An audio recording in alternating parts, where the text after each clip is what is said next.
Good evening from Bridget's Healthy Kitchen. It is Bridget Davis here, welcoming you along to tonight's episode of our epic air fryer week. We are cooking zucchini and spinach fritters, and we're doing it all in that little machine here. I'm going to talk you through air fryers as well, because it is definitely something, if you don't have an air fryer, it's something you might want to look into as a purchase as an appliance. But if you already have an air fryer, it's a nice little reviser class. But also, if you have an air fryer and haven't been using it, maybe it'll help to get you to dust off the cobwebs and give the air fryer a bit of a blast, because quite frankly, it's a bit of a clever machine, I have to say. And when I first saw air fryers about, gosh, it'll be almost 10 years ago, the first time I ever saw one, I thought to myself, oh, it's a gimmick, oh, who cares, you know, it's never going to be there for the long run. But now that I've been using my air fryer for over 2 years, I think it's absolutely brilliant. So we're going to talk a lot about air fryers tonight. I'm going to teach you guys how to make the most fabulous vegetarian style zucchini and spinach fritters. They're very easy to do. They're very, very delicious. But first, let's have a bit of a chat about that air fryer, because this is why you guys are all here, right? You're here to learn about the air fryer, and why not? It's a pretty fabulous gadget. So what I have sitting here, I'm going to bring it forward so you guys can see what I've got. This is my second air fryer. I originally bought one at half the size. This is a 10-litre air fryer, which is around about close to 3 gallons, so it's quite large. I can roast a whole chicken in here. I originally started off with quite a small air fryer, which was only about 3 litres, and that was 3.6 litres from Kmart. And both my air fryers have been non-branded, so people often ask me, what type of air fryer do you recommend? Like, do I recommend a brand? Well, I don't. It's really up to you guys. If you have a certain brand that you already use in your kitchen and you love, for example, it might be Philips, by all means buy yourself a Philips air fryer, because I've heard wonderful things about them. Both my air fryers have been non-branded and I can't complain. The only reason why I upgraded to this large 10-litre is because I wanted something a bit bigger, because once you start cooking in an air fryer, you want to cook everything in the air fryer. It's that cool. So that's the only reason why I got a larger one, because the 3.4 or 6 litre from Kmart is small. It's great if there's 1 or 2 of you that you're cooking for, but if you're cooking for any more than 3 or 4, I would definitely suggest that you get the biggest air fryer that your money will allow. Now my one here, as you can see, it is round, it's got a glass top, and it doesn't have a basket, it has a little wire rack that goes into it. So it doesn't matter which one you get, whether it be one like that or whether you get one that is a basket, which is what the Philips have, and the other really common one is now the square one that looks like a little convection oven. So you can also have a square one and it has trays in it. Whatever one you decide, it's good. I've had the basket and I've had this one, and I can't really complain too much about either. So that's air fryers in a nutshell. I'm not going to tell you which brand to get. I'm going to go with whatever your budget will allow. This particular air fryer I bought online, I think it was through kogan.com.au. For 10 litres, it was $110 delivered. So can't complain about that.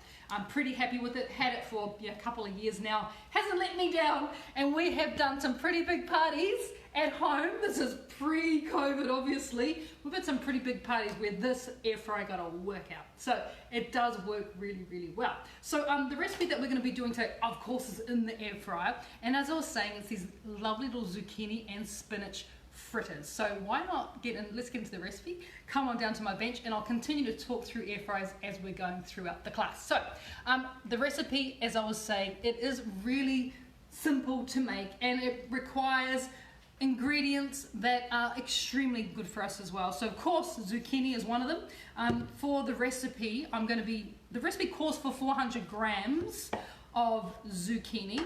If you find that zucchini is a little bit expensive in your part of the world, you could also use squash can be used for this, summer squash, or you could use a little scallopinis as well. If you see those, marrow as well can be used. And in New Zealand you have kumi kumi or kamo kamo that can be used too. So I'm using zucchini today, of course. And what you want to do first is you want to grate your zucchini. So 400 grams of zucchini, so weigh off 400 grams of raw zucchini, and then all you literally got to do is start grating. And I'm using my box grater. You could, if you've got a little food processor with a grater attachment, there is nothing stopping you from doing that as well. But of course, the main thing with this is don't grate your fingers. Right? Don't do that, it's not good. So you're doing basically that. If you've got a big piece like I've got there, what you could do in this instance, because you don't want to waste any of it, right? And you don't want to grate your fingers, is just take your knife and just run it through so you're not wasting any of the zucchini. So 400 grams of zucchini is a lot more than this, by the way. I'm just showing you this, but normally you'd probably have around about maybe 3 to 4 medium-sized zucchinis will give you 400 grams. And by the way, this recipe makes 6 really good-sized fritters, 6 of them. So once you've grated all your zucchini, what you want to do then is you want to put it all into a bowl, and then you want to toss it with a teaspoon of mineral salt. Because what we're actually going to do at this point in time is we are going to help the zucchini to drain, and that's what the salt is for. The salt's going to draw out the moisture, because we don't want this mix to be too wet when it goes into the air fryer, otherwise it won't get nice and crispy on the outside, which is so important. So once you're at that point, you will then literally put it into a little sieve or a little colander like I have, and you want to let it sit there for about 15 minutes. And after 15 minutes, you're going to get a decent amount of water. I want to show you guys actually what liquid you get out of it. Oh, I haven't done anything to it. I let it sit here, and that's the water that's already drained out of it, which is what we don't want. So after 15 minutes of letting your zucchini sit like this, all you need to do is come with clean hands and then just start to give it a bit of a squish. And you see, like, as I'm picking it up and squishing it down, we're getting some liquid coming out of it, which is awesome, which is what we want. You don't have to get it completely dry, but you definitely want to get a decent amount of liquid out of there. And like when I was testing this recipe, I kept on thinking, looking at that going, surely I can use that for something. Like, that water's got to be good for something, right? I haven't quite worked it out yet, but I haven't thrown it out either, because I'm like, zucchini water. It's just like zucchini water and a bit of salt. Surely I can put it into a soup or a stock or something. So you want to, give it a good squeeze. You guys can see how much liquid I'm getting out of there, right? Which is perfect. And so once you have, drained it really well, you've squeezed it well, you want to pop just the zucchini. Like I said, this I reckon could be used on something, like I don't know what, but surely it can be used on something, like some soup or stock. So once we've drained off this, I'll put that to the side. Don't want to waste it just yet until I work out what I can do with it. This goes into our bowl. And then we are going to add the rest of the ingredients. So the ingredients as well, and you can swap and change with this as well. Don't think you have to stick to my particular ingredients. Like, for example, I'm going to be adding in now 60 grams of spinach, which is probably a couple of really good decent handfuls. And I'm using baby spinach, because what I want to do with the baby spinach is kind of bring it all together into a little bit of a pile. And then as carefully as you can and as thinly as you can, you just want to slice the spinach through. Look, if you're not sort of holding onto your pile very well, don't worry, don't panic. Because what you can do, as well as that style of bunching it all together, you can also just run your knife through it. This is called a French cut. We have got one hand on the end of the blade, and then this is kind of making sure that I hold it down. Look, this doesn't leave the board, and I'm actually just moving the back of my knife. So you can do that as well, and you look pretty fancy too when you're doing it, so I would totally suggest to practice this technique. I know right now Mahay's watching me going, yeah, I can do that. So yeah, this is a cool technique. So just hand on the front of the knife. The front of the knife doesn't leave the board. The only part I'm moving, as you guys can see, I'm not bringing it up too high. I'm just bringing it up like maybe 5 centimeters, and I'm just moving my knife and chopping and looking like I know what I'm doing. All right, so once you've sort of got it, pretty thin, you've made a bit of a, you've made some pretty cool things with it, as opposed to, not looking like you know what you're doing. You totally look like you know what you're doing. Add that straight into our bowl. Don't waste any. So I love this because you never waste anything. It's so wonderful. So once we've got all that in there, we're also going to start adding flavour now, because right now it's pretty boring on its own. So a good way to add flavour is by adding some garlic, and you want to add in a tablespoon of finely chopped garlic, goes into there. Another great way to add flavour is with some chopped herbs. So you can add any herbs you want into this that would work really well flavor wise. You could use coriander, you could use mint, you could use dill, you could use basil, you could use parsley. Any of those light bright herbs work really well, and you want to add in a couple of tablespoons of freshly chopped herbs. I wish I had our friend Jan here. Jan always gives me the most amazing herbs right from her organic garden. It's just so wonderful. I miss meeting up with Jan. She always had the best herbs. Right, we're going to give it a bit of a mix, just a bit of a mix, and we're going to keep on adding flavour. But we're also going to start adding a binding agent, because we need to bring this all together. As you can see, it's kind of, you know, if you tried to make that into a fritter now, no, wouldn't happen. So the way that we bring it all together is I'm going to be adding in some almond flour. You can also, if you don't want to add in nuts, you could use a seed flour, like sunflower seeds, for example. You can totally use that. And I'm going to be adding in 50 grams of almond flour with a clean spoon. That's a good idea. You just definitely want a clean spoon. Right, 50 grams of almond flour goes in there. Like I said, you don't have to use almond flour. You can totally use another type of nut or seed flour here, as well as the almond flour. And this is going to help to add fiber, and also going to help to gel it all together, to make it, you know, make it all stick together. And that is, I'm using here, oh, you can't see it's backwards, that's flax meal. So with the flax meal, I'm going to be adding in just a big heaped tablespoon of the flaxseed meal goes in there. And the flaxseed meal also makes it quite nutty. So even though it's not nuts, it's made from flax seeds, it can really help to bring that lovely nuttiness to the dish as well, without having to add nuts if you were to say not use almond and use maybe sunflower seed instead. So once again, give that a bit of a mix. We're also going to be adding in a bit of baking powder, and you want half a teaspoon of baking powder, half a teaspoon of xanthan gum goes in there. This is another thing that's going to help to bind everything together. So half a teaspoon goes in there. We are going to add just a little bit of salt, just a bit, a good grinding of black pepper, and the very last binding agent that we're going to use today is a couple of eggs. So you want to break a couple of eggs into this as well. Like, I'm only making half the mixture, that's why it doesn't look like I'm adding that much. But when you make the full mixture, which makes, remember, 6 good-sized fritters, you'll be adding in 2 eggs at this point. Give everything a bit of a stir, and you can already see that it's coming together really nice. And I just think even the color of this is just so fabulous. I mean, you just look at that and you're like, yep, that's got to be good for me, right? There's no way that that is not good for me. Look how green that is. It's just so gorgeous. So once you're at that point, this is up to you. You now have the option whether you want to add in a bit of cheese. Now, I have a couple of cheese suggestions for you.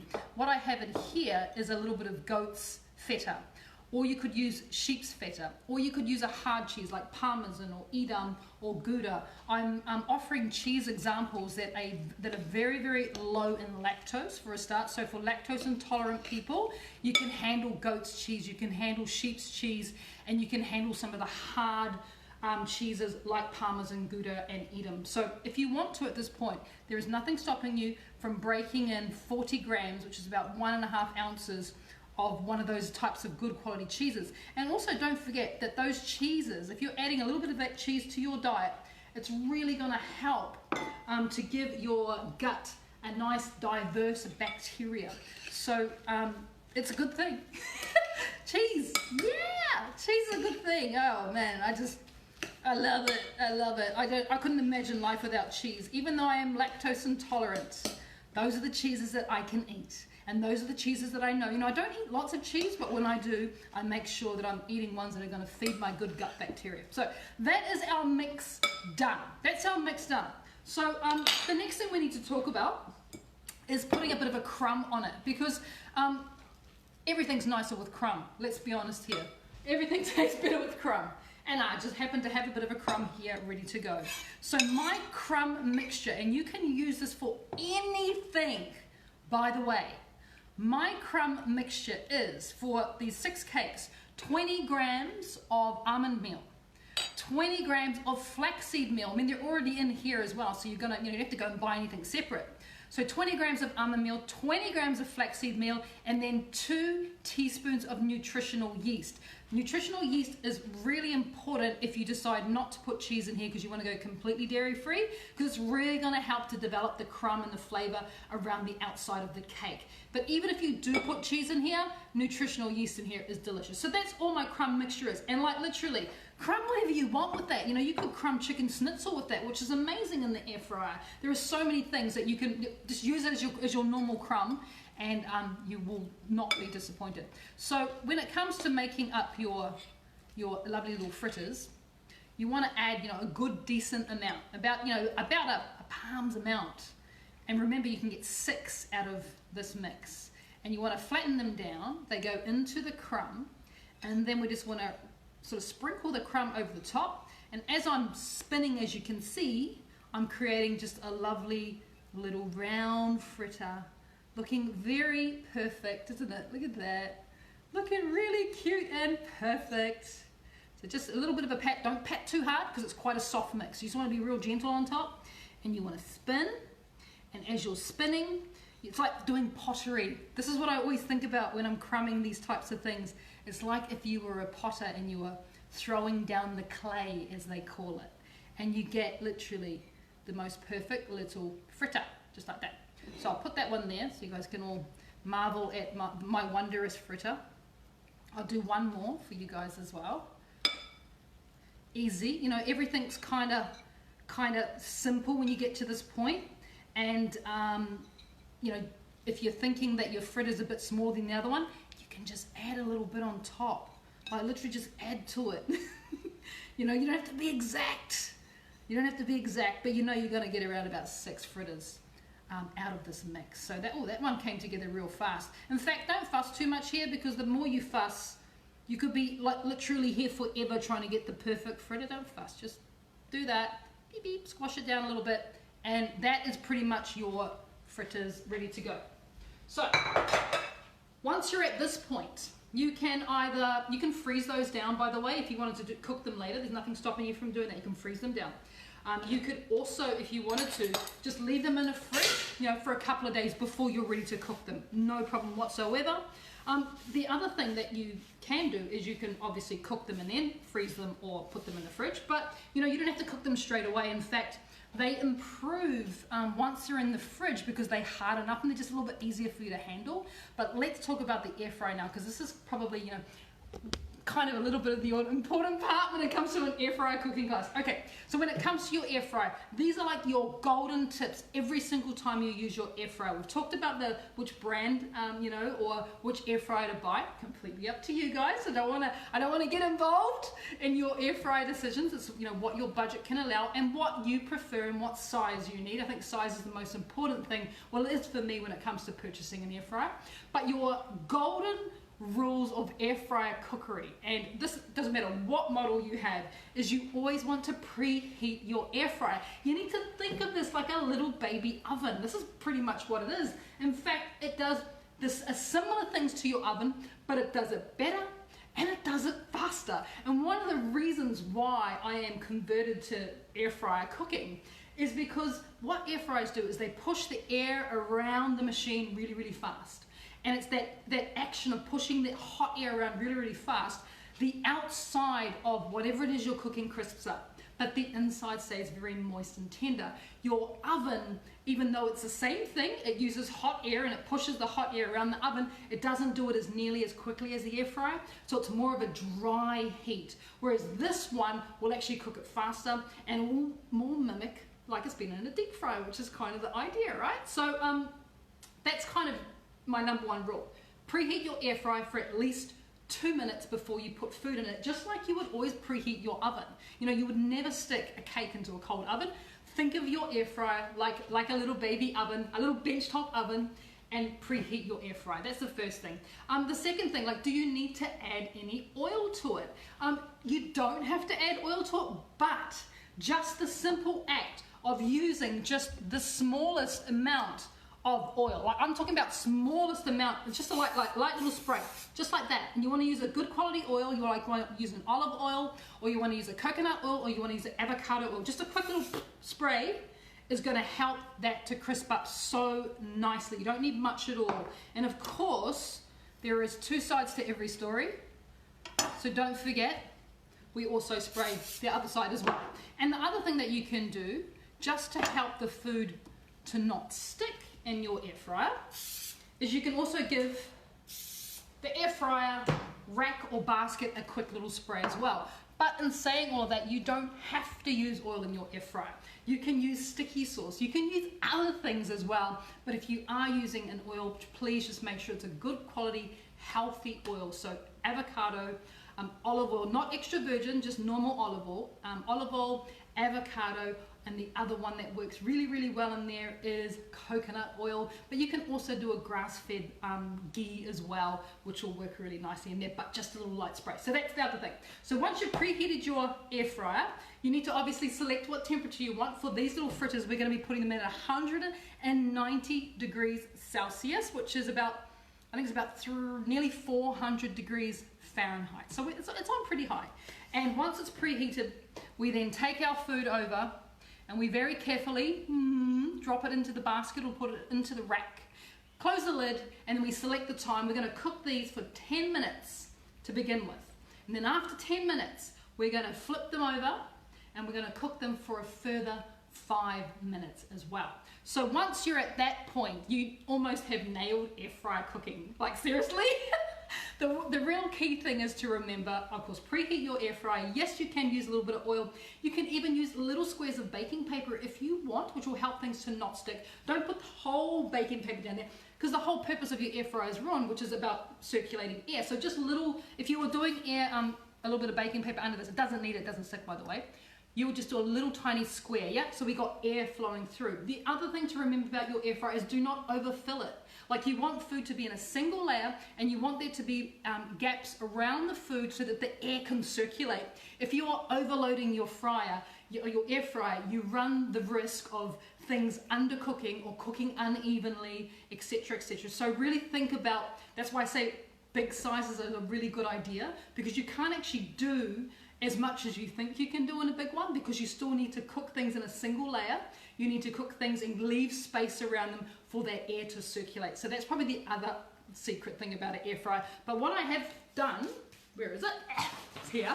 What I have done is, a couple of months ago, I created an air fryer ebook. There's 50 recipes in my ebook. There's things like Welsh vegetarian sausages, falafel, stuffed zucchini, spicy buffalo, cauliflower, chickpeas, eggplant parmigiana. These are all the vegetarian, by the way. Roast garlic, bloomin' healthy onions, sticky chili tofu. I have Korean style fried chicken, chicken sausages. I mean, there's 50 recipes, including desserts, obviously fish fingers and things like that, chicken nuggets, etc., etc. Lots of really cool things like cinnamon donuts, chocolate molten lava cakes, strawberry crumble. That air fryer ebook also comes with this, which is really important. I know you can't see it, but what it is basically is my air fryer cooking chart. So I've broken down really popular foods, like, for example, in the vegetable column there's asparagus, broccoli, cauliflower. I give you the temperature, and then I give you the suggested cooking time. And I've done that for vegetables, I've done that for chicken, meat and protein, seafood, and healthy treats. So this is the basic guideline of how long to cook something. So, for example, drumsticks, and at what temperature to cook it on. And that comes in the air fryer ebook as well. So if you want that, it's a really nice place to start, definitely. But you also know that all my cookbooks, Eat Your Way Slim and Healthy, more from Bridget's Healthy Kitchen, they all have air fryer recipes in it, because I kind of like it. It's kind of cool. All right, so I think I've talked about my golden rules.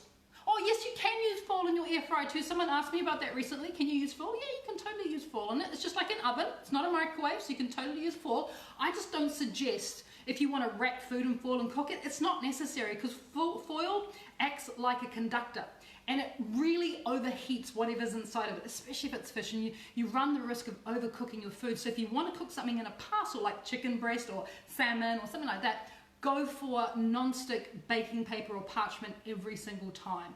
Make your little package. It's going to cook very gently as opposed to foil, which is like literally just overcooks everything so easily. I mean, if you have access to fresh banana leaves, oh my goodness, you know, you could cook things in fresh banana leaves, you could cook things in taro leaves, you could even cook things in rehydrated kombu, in the big sheet of kombu. So there's other options. Foil, yeah, you know, apart from roast garlic, which is really good in foil, I would probably stay away from it. But let's have a look at, obviously, imagine that these have now been cooked. I just put them to the side because I did make some.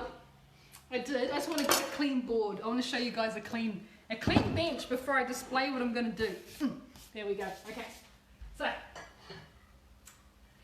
here are some that I prepared earlier. Look how crispy they are. Aren't they fabulous? Check it out. They come up so nicely.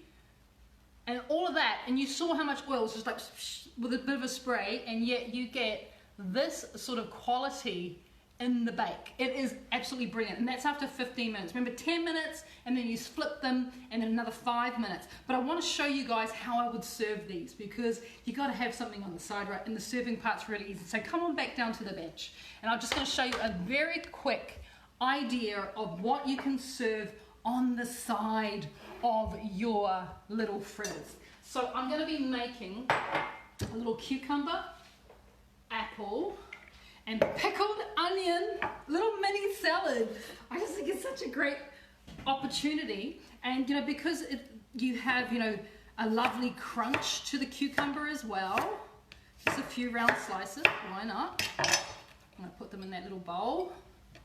And then of course apple is lovely and crunchy, and it's got such a nice, you know, almost sweetness to it. So we're just adding some really wonderful little flavors to our little salad. I mean, you don't have to put it in a bowl. You could just totally, like, I'm just gonna make matchsticks. You could totally just have it on the side of the plate, but I quite like this little cute little bowl. So I'm just gonna put those on there. I'm gonna put that apple in there as well for a bit of crunch, bit of flavor. Let's grab ourselves some, pickled onions. This is probably the easiest salad you could ever make, little side salad. And it is just so gorgeous. Right. Just a question, Mom? Yes. Was that on bake, roast, or grill? Doesn't really matter. It doesn't. It's real funny, those bake, roast, or grills. In my particular one, I've realised that they're all the same. But if you must, it's bake. Yeah, it's bake. But they all kind of, I don't even know if those functions are actually anything different. I haven't worked that part out yet, but maybe your air fryer does. So once that is like that, I am now going to take a bit of coconut yogurt, and let's just dribble that right on top. Oh, lovely. So we've got a bit of a tang now, bit of seasoning, bit of pepper, a little bit of salt, and of course let's just finish that off with a few sprinkles of those fresh chopped herbs. I think I'm using coriander today. I can't remember, but I'm pretty sure it's coriander. Now look at that. Yep, looking good. That goes on the side. I'm going to sprinkle some on the plate. Why not? Those go on the side. I'm just going to put that like that. Oh, lovely. I even like to pepper the plate just for colour. And there you have it. The first of our epic air fryer cooking classes for the week. These are our epic little fritters, and they are zucchini and spinach with a little bit of goat's cheese in there, and then we are serving that with that absolutely sensational, but how easy is that salad, which was literally cucumber, apple, pickled onions, coconut yogurt, a few herbs sprinkled on top, and you have the makings of an amazing meal just like that. So hopefully you will get your air fryer out of the cupboard if you haven't used it for a while. You'll dust it off, blow off the cobwebs, or if you are a fanatic like me, this might be something you want to give a try as well. So thank you for joining me tonight. It's been a pleasure having you back in the kitchen. We have another air fryer class coming up in 2 days' time on Thursday. We're going to be doing salt and pepper squid. Yay! Pub grub, we're doing pub grub. But in the meantime, don't forget Wednesday night, which is tomorrow, For anyone who is part of our private special group, Bridget's Healthy Kitchen family, we have a Wednesday night live club. Our Zoom meeting is happening tomorrow. For anyone who wants to join, jump on over. You'll see that I've set up an event in the private page and you can get the link and you can join us tomorrow. We're discussing the 28-day meal plan. All day tomorrow. No, just tomorrow during our Zoom. It's all about 28-day meal plan as requested by you. If you're on the meal plan, or if you are thinking about it, or if you want to get the best out of it, that's your chance to have a bit of a chat live through our Zoom meeting. I look forward to seeing you there, and please don't forget, subscribe to my channel, please, if you want more easy to make, delicious, healthy, gluten-free, sugar-free, dairy-free recipes. I'd love to have you on board. Until then, take care, and we'll see you next time, guys. Bye.